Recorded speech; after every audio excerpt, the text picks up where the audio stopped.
L'interview découverte d'Europe 1, Caroline Roux, vous recevez ce matin Arun Gandhi, c'est le petit-fils de Gandhi et il fait vivre l'héritage de la non-violence. Bonjour Arun Gandhi. Good afternoon. Bonjour. Vous vous définissez comme un fermier de la paix. Vous venez semer des graines de non-violence à Paris. Je vous reçois alors que la France vient de conduire des frappes aériennes en Syrie contre Daesh en réponse aux attaques terroristes.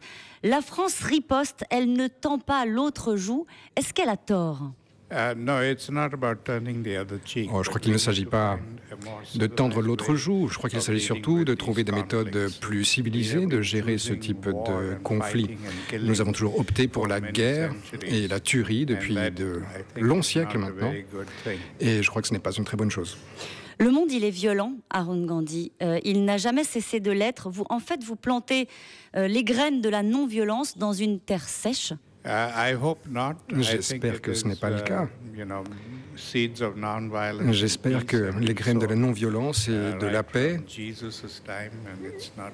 qui sont semées depuis si longtemps, que Jésus lui-même a commencé à semer, ce n'est rien de neuf, mais je crois que depuis trop longtemps nous ignorons ce message. Nous avons toujours choisi plutôt de nous battre et de tuer, et nous avons négligé d'écouter ces grands personnages tels que Jésus et Bouddha et tous ces grands personnages qui ont parlé de la paix.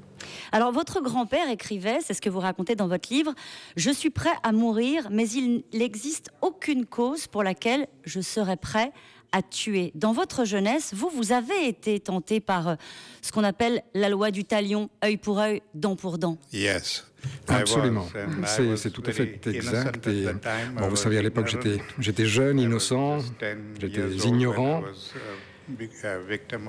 Je n'avais que 10 ans lorsque j'ai été victime de violence et c'est en Afrique du Sud que les Blancs me violentaient parce qu'ils trouvaient que j'étais trop foncé de peau et inversement, les Noirs me cognaient dessus parce qu'ils trouvaient que j'étais trop blanc. Alors, votre grand-père, Gandhi, vous a appris la non-violence en Inde où vous l'avez rejoint dans un ashram.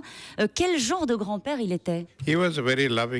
C'était un grand-père très affectueux et aujourd'hui, je ne peux qu'être admiratif devant la manière dont il trouvait toujours 1 heure par jour à passer avec moi, malgré son emploi du temps extrêmement chargé. C'était simplement un grand-père qui me racontait des histoires, qui m'aidait à faire mes devoirs, et qui était tout simplement cela, un grand-père. Mais il vous a appris la non-violence, il vous faisait remplir un petit carnet. Racontez-nous. Yes,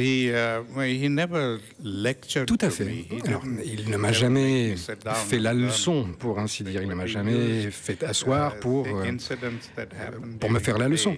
Mais il se servait toujours bien des événements de la journée pour tisser une leçon avec cela. Mon grand-père m'a encouragé à faire ce type de retour sur soi, d'examen de conscience. Et chaque jour, dans le journal qu'il m'a demandé de rédiger, j'essayais de distinguer entre cette violence physique et cette violence passive.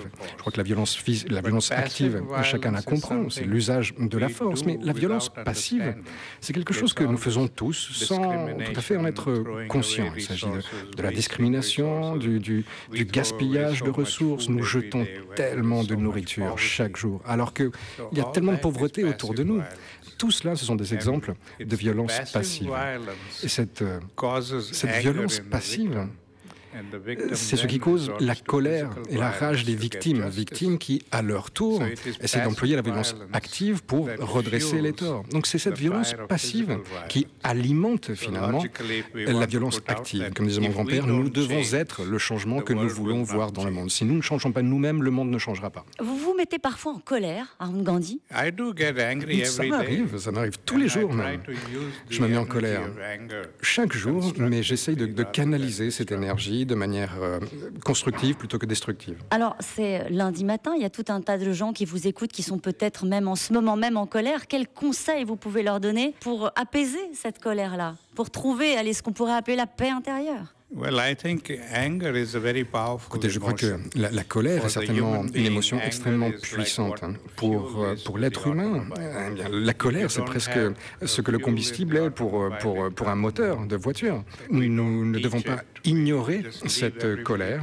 Nous avons tendance à laisser chacun trouver sa propre manière de gérer cette colère. Nous n'enseignons pas les bonnes méthodes de gérer cette colère.